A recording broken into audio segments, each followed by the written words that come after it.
Buenas tardes, profesor. Buenas tardes, compañeros. A continuación voy a hacer un pequeño video resumen acerca del tema de la autoestima.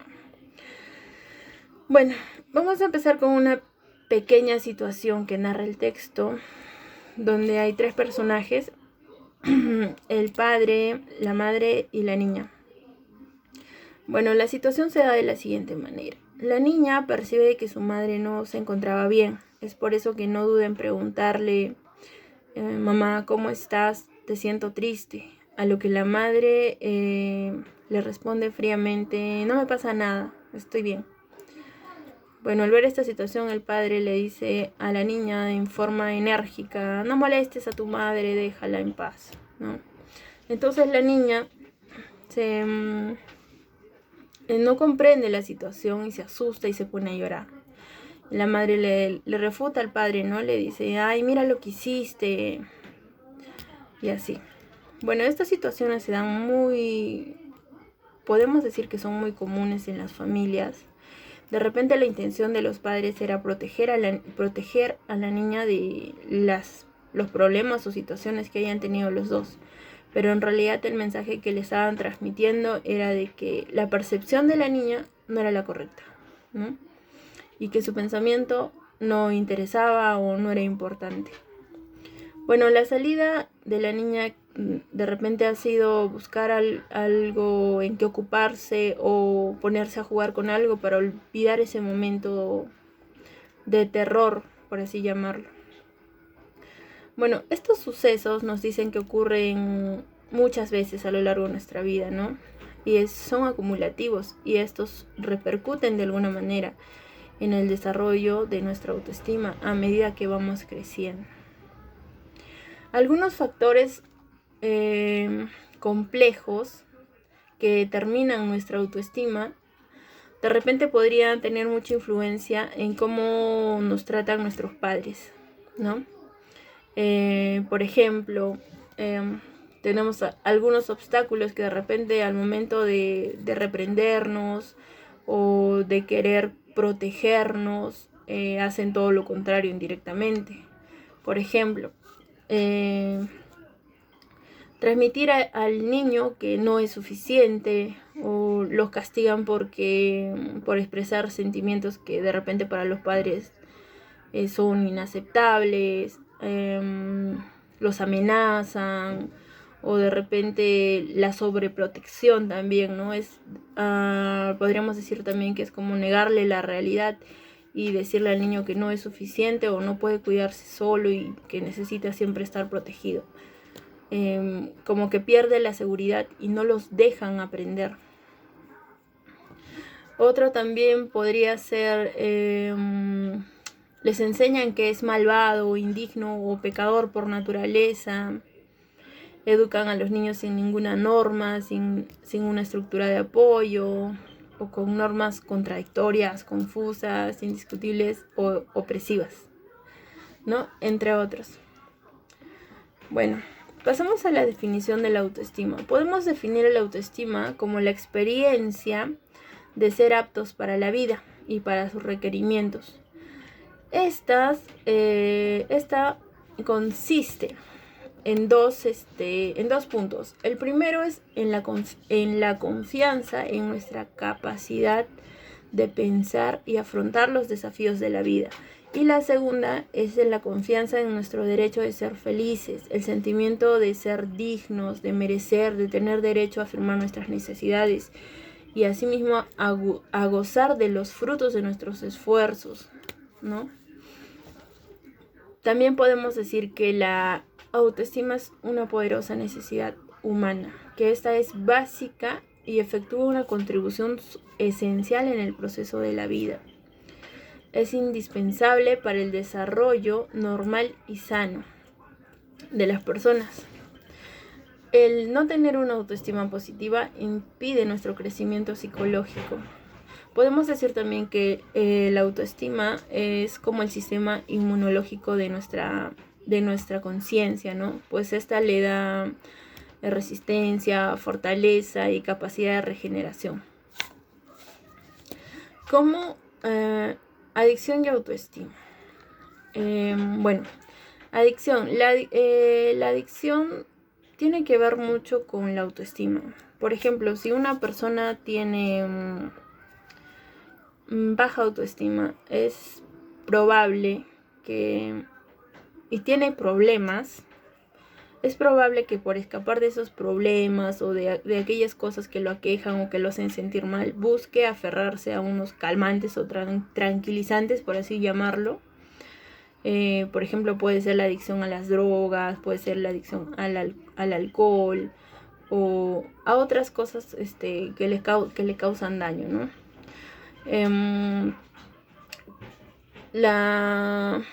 El inconsciente de estas personas va a buscar aliviar la ansiedad y el dolor, ¿no? Cada vez que sienta esto va a caer en esos vicios. Entonces, de esa manera influye el autoestima con la adicción, ¿no? Como dicen, los adictos no son temerosos que otros seres humanos. O sea, no, los adictos no son menos temerosos que otros seres humanos. Son más temerosos. ¿Por qué? Porque su autoestima es baja. Al tener una autoestima baja, pierdes tu seguridad, pierdes tu capacidad de pensar, tu amor propio. Entonces es más fácil de que las personas, su única salida o su ruta de escape sean estos vicios que los destruyen, ¿no? Valorarnos a nosotros mismos. Bueno, valorarnos a nosotros mismos significa tener confianza en nuestra mente y valor, ser seguros de nosotros mismos, seguro de nuestros pensamientos. Si nos valoramos a nosotros mismos, vamos a tener en cuenta o vamos a tener siempre un mundo abierto para nosotros. Y a su vez vamos a poder responder apropiadamente a los desafíos que la vida nos pone, ¿no? Y las oportunidades que nos brinda. La autoestima fortalece la energía, asimismo motiva, nos impulsa a alcanzar aquellos objetivos de repente que tenemos planteados, nos permite complacernos y a su vez enorgullecernos de las cosas que nosotros hacemos, ¿no? De nuestros logros o de las cosas que nos han costado esfuerzo y al final las alcanzamos. También podemos decir que nos ayuda a experimentar la satisfacción. Los recursos psicológicos para el futuro. Los recursos psicológicos podemos considerar 3, que es la autonomía personal, la confianza en sí mismo y la capacidad de iniciativa. Estos 3 recursos son fundamentales para un buen desarrollo de la autoestima. De una baja autoestima. Si bien es cierto, una autoestima inadecuada puede limitar en gran medida las aspiraciones y logros de una persona, y las consecuencias del problema no necesariamente son tan obvias. A veces las consecuencias se presentan de forma más indirecta. Autoeficacia y dignidad. Podemos decir que la autoestima tiene 2 aspectos interrelacionados. El primero, que es un sentido de eficacia personal, y el segundo, que es el sentido de mérito personal.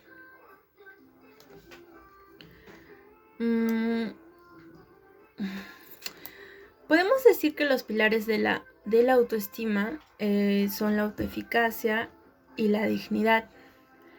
La autoeficacia es el sentido del control sobre nuestra vida, que asociamos con el bienestar psicológico, la sensación de estar en el centro vital de nuestra propia existencia, a diferencia de ser un espectador positivo o víctima de los acontecimientos.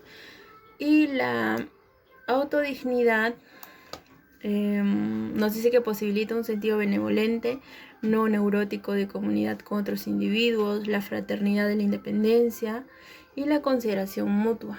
A diferencia del aislamiento del resto de los humanos, por un lado, o el hundimiento en la tribu por el otro. Definición formal de autoestima. Bueno, podemos definir formalmente que la autoestima es la predisposición a experimentar como competente para afrontar los desafíos de la vida y como merecedor de felicidad.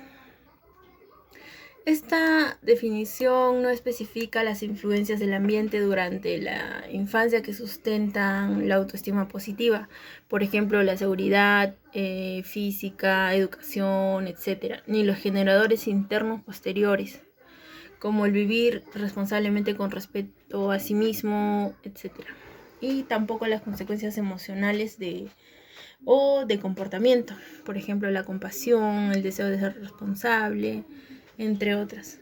Esta simplemente se identifica a qué se refiere y en qué consiste la autoevaluación. ¿Por qué necesitamos la autoestima? La cuestión de la eficacia de la conciencia o de la dignidad de su ser no existe en los animales inferiores, pero los seres humanos se preguntan: ¿puedo confiar en mi mente? ¿Soy capaz de pensar? ¿Soy adecuado? ¿Soy suficiente? ¿Soy una buena persona? ¿Tengo integridad? Es decir, ¿hay congruencia entre mis ideales y mi práctica? ¿Soy digno de respeto, amor, éxito, felicidad? ¿No es evidente por qué surgen estas preguntas? Bueno, podríamos decir que la autoestima en realidad es fundamental, como ya lo dijimos en su momento, es fundamental para un ser humano. Sin el autoestima, bueno, no tendríamos seguridad, no tendríamos una capacidad de pensar, no podríamos creer en nosotros mismos y por ende no podríamos hacer muchas cosas, ¿no? Por ejemplo, si no tenemos seguridad, nos vamos a cohibir de hacer muchas cosas, no nos vamos a alegrar de repente de las cosas que logramos, siempre vamos a estar temerosos y dudosos de lo que hacemos. La mente es la herramienta básica de la supervivencia.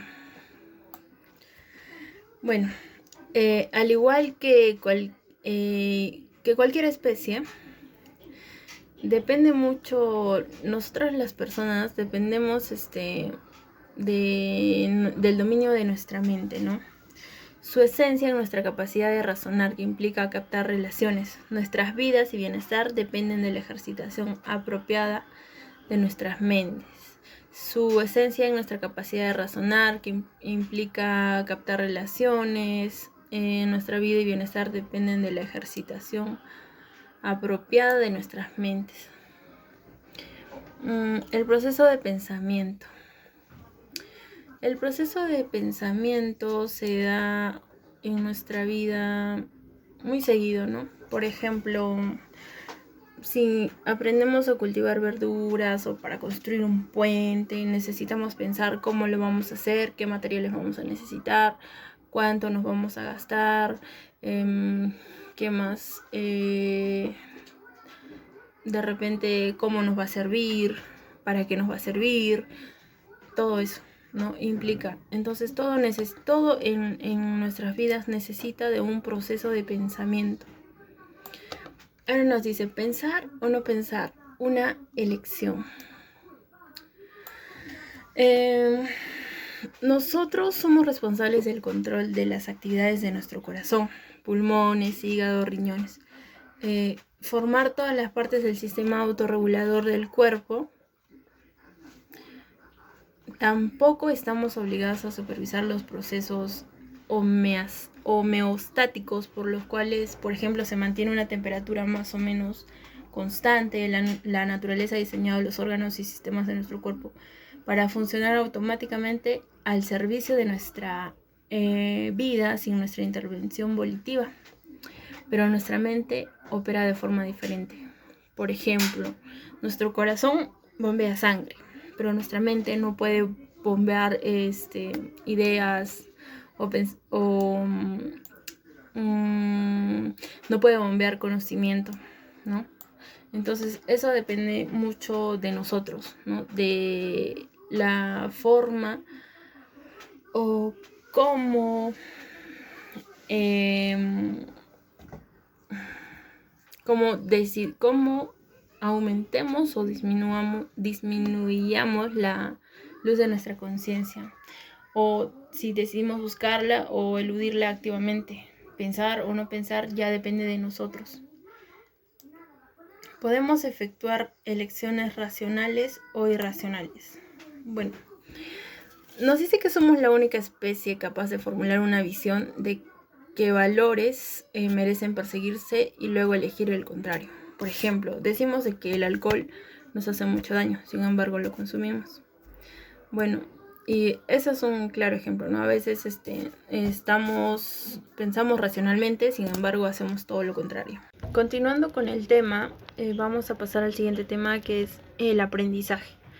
Antiguamente se dice de que la conducta era hereditaria, es decir, que pasaba de generación en generación, o que los padres lo heredaban a los hijos. Pero con el pasar del tiempo nos dice de que la conducta en realidad se aprende. Algunas de las características del aprendizaje son, por ejemplo, que se pueden aprender de experiencias ajenas. Y la otra es que se puede aprender también de algunas conductas que se repiten constantemente. Tenemos los tipos de aprendizaje. Tenemos la conducta refleja, que es respondiente. La conducta voluntaria es operante. La conducta refleja es la conducta que da un organismo provocada por la acción de un estímulo condicionado y que se adquiere como consecuencia del condicionamiento clásico o correspondiente. En pocas palabras, la conducta refleja se da a través de un estímulo condicionado.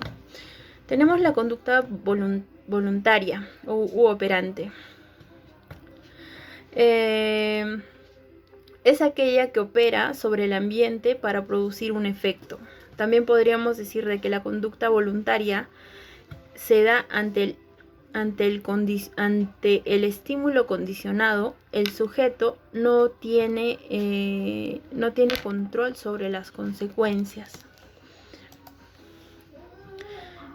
Pasamos al otro tema, al fortalecimiento y al mantenimiento de conductas. Tenemos dos tipos, el refuerzo negativo y el refuerzo positivo.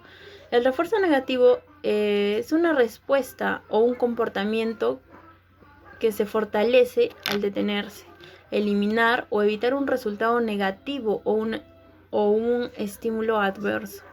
Y el refuerzo positivo es un acontecimiento que es presentado inmediatamente después de una conducta. Esto provoca que la frecuencia o la posibilidad de que ocurra esta conducta aumenten.